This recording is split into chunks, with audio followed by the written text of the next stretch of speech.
Hello everyone. Today we are going to discuss IUD or IUCD, that is intrauterine device or intrauterine contraceptive device.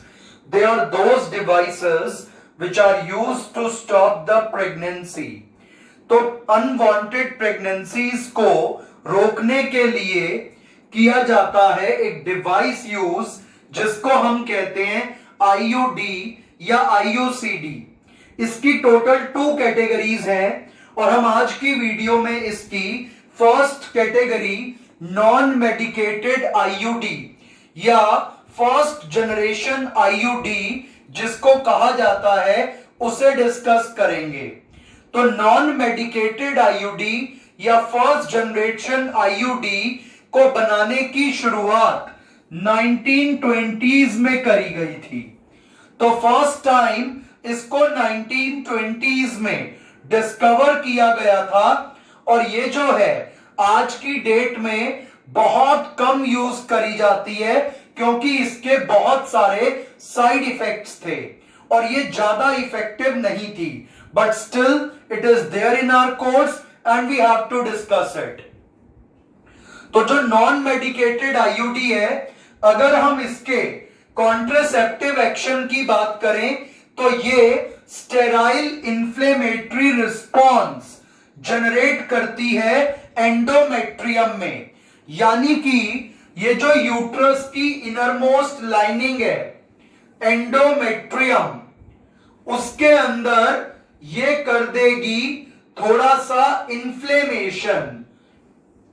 जब endometrium के अंदर inflammation होगा तो uterus की innermost lining endometrium के अंदर जब इन्फ्लेमेशन हो जाएगा, स्वेलिंग हो जाएगी इस डिवाइस के कारण, तो ये जो है काम नहीं करेगा और प्रेगनेंसी रुक जाएगी। तो ये डिवाइस इस तरीके से लग जाता है। तो ये हमारे पास नॉन मेडिकेटेड आईयूडी फिट कर दी गई यूट्रस के अंदर और ये एंडोमेट्रियम में थोड़ा सा इन्फ्लेमेशन करवा देगी जिस कारण से प्रेगनेंसी रुक जाएगी और ये साथ ही साथ स्पर्म्स की एंट्री को भी ब्लॉक कर देती है। तो 2 तरीके से नॉन मेडिकेटेड आईयूडी काम करती है कि एक तो ये स्पर्म की एंट्री को ब्लॉक करेगी, जो एग की मूवमेंट है उसे ब्लॉक कर देगी। तो जैसे यहां से एग आएगा तो एग को आगे जाने नहीं देगी और इधर से स्पर्म को भी ब्लॉक करेगी।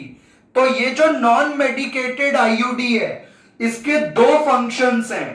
पहला कि ये एंडोमेट्रियम के अंदर चेंजेस करेगी जिसके अंदर इन्फ्लेमेशन हो जाएगा और इन्फ्लेमेशन की वजह से एंडोमेट्रियम में चेंजेस आएंगे और एंडोमेट्रियम सही से काम नहीं करेगी और प्रेगनेंसी रुक जाएगी।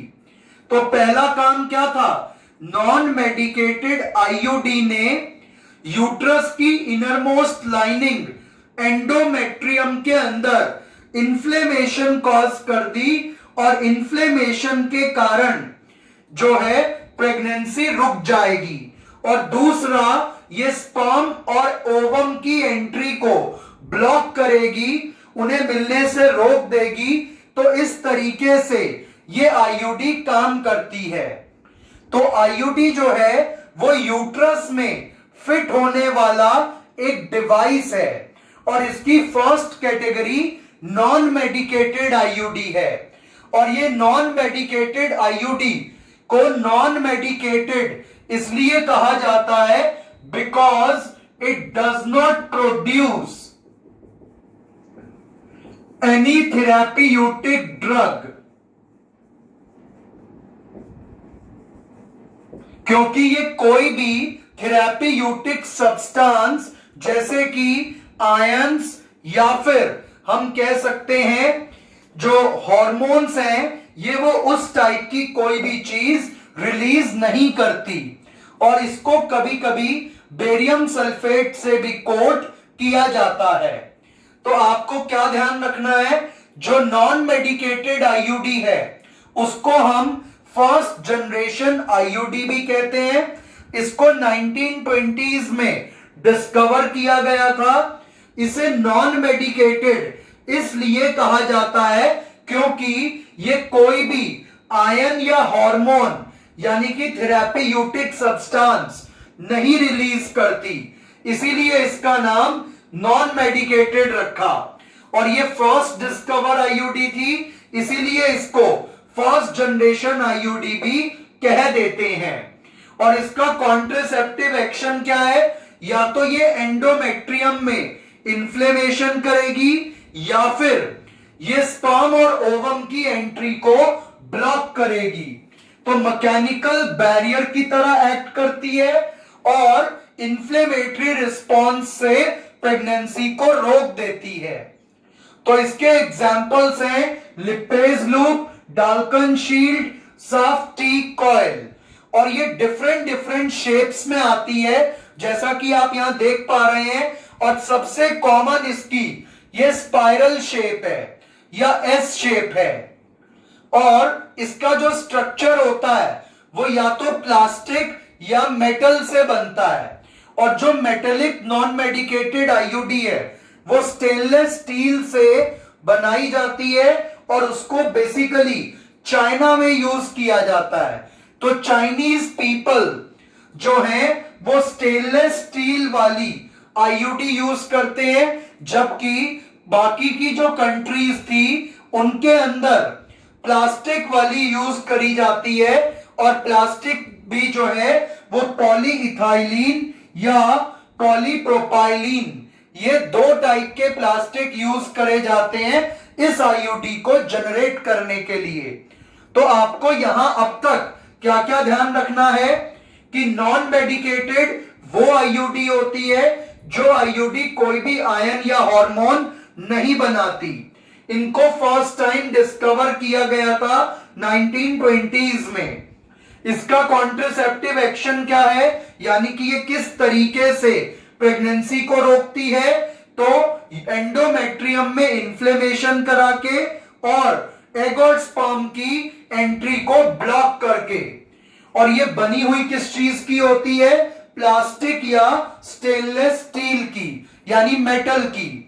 और मेटेलिक यूज करी जाती है चाइना में और बाकी कंट्रीज यूज करती हैं प्लास्टिक वाली।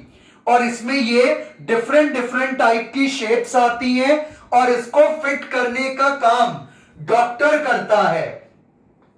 अब जब ये एक बार फिट हो जाती है तो it can be used for many years. तो 3 to 5 ईयर्स तक के ऑप्शन में ये अवेलेबल रहती है। If someone want to space the child for 3 to 5 years, so they can have this IUD. और इस आईयूडी से यहां पर क्या होता है, स्पर्म की एंट्री, एग की एंट्री या एंडोमेट्रियम में स्वेलिंग से प्रेगनेंसी रुक जाती है। और आपको इसमें एक और बहुत अच्छी चीज ध्यान रखनी है कि हर आईयूडी के एंड पर ये स्ट्रिंग्स हैं, धागे लटके रहते हैं नायलॉन के हर इसके एंड पे। जितनी भी आईयूडी हैं इन सबके एंड पे आपको ये धागे मिलेंगे और ये धागे वेजाइना के अंदर तक एंटर कर रहे होते हैं। और जो फीमेल है वो इन धागों को वेजाइना की एंड पे फील कर सकती है। अगर फीमेल को ये धागे अपनी जगह पर सही दिखाई दे रहे हैं, वहां पर जब फीमेल वेजाइना में फिंगर डाल के चेक करेगी और फीमेल को अगर ये धागे सही पोजीशन पे लग रहे हैं, यानी कि वेजाइना के अंदर फिंगर डालने के बाद ये धागे पकड़ में आ रहे हैं, तो इसका मतलब ये है कि ये आईयूडी सही से लगी हुई है। लेकिन अगर फीमेल को वेजाइना में ये धागे नहीं मिल पा रहे, तो इसका मतलब ये आईयूडी डिसलोकेट हो चुकी है। और ऐसी कंडीशन में female should immediately contact the doctor.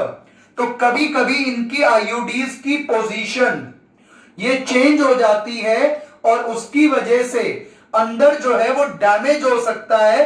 तो उस डैमेज को कंट्रोल करने के लिए फीमेल को हर थोड़े दिनों के अंदर इन धागों को चेक करना चाहिए।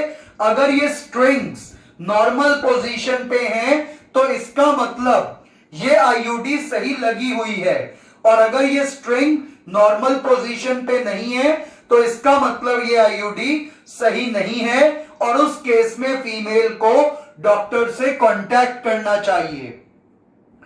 और इन आईयूडीज के हार्मफुल इफेक्ट्स क्या हैं कि ये इम्प्रॉपर मेंस्ट्रुअल ब्लीडिंग करा सकती है, कि मेंस्ट्रुअल ब्लीडिंग में गड़बड़ हो जाए, और उसके साथ साथ ये डिस्कंफर्ट देती है बहुत ज्यादा, कि कंफर्टेबल नहीं फील हो पाता कुछ फीमेल्स को इसको लगवाने के बाद, और ये पेल्विक इंफ्लेमेटरी डिजीज भी कॉज कर सकती है। और ये जो नॉन मेडिकेटेड आईयूडी है ये आज की डेट में नहीं यूज करी जाती बहुत, क्योंकि इसका कारण है कि ये फेल जल्दी हो जाती है, and it has high rate of failure, यानी कि लगवाने के बावजूद भी प्रेगनेंसी देखी जाती है। तो ये पेल्विक रीजन में, यानी कि स्टमक के नीचे वाले रीजन में ये स्वेलिंग करवा सकती है, और इसको लगवाने के बाद कंफर्टेबल फील नहीं होता, मेंस्ट्रुअल ब्लीडिंग में चेंजेस आ सकते हैं, यूट्रस में परफोरेशंस हो सकते हैं, और हाई रेट ऑफ फेलियर है इसका, कि लगवाने के बाद भी फीमेल प्रेग्नेंट हो जाती है। तो ये सब था नॉन मेडिकेटेड आईयूडी के बारे में। Thank you.